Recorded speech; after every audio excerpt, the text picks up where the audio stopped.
Toată lumea a auzit de liposucție. Ce este de fapt această procedură? Liposucția este o metodă care s-a descoperit cu mulți ani în urmă și care este în momentul de față o armă foarte importantă pentru chirurgul plastician. Cu liposucția putem să extragem din corpul uman grăsime care de obicei este în excedent și putem să o și transplantăm în altă parte sau să o aruncăm la gunoi.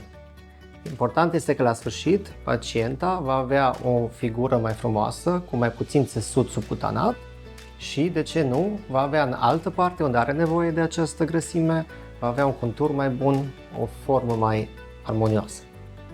Recomandarea mea este să nu vă așteptați de la liposucție sau de la chirurgie ca de la o metodă de a slăbi. Mai întâi slăbim, iar țesutul care rămâne în plus în corpul uman putem să îl extragem și să-l transplantăm în altă parte prin liposucție.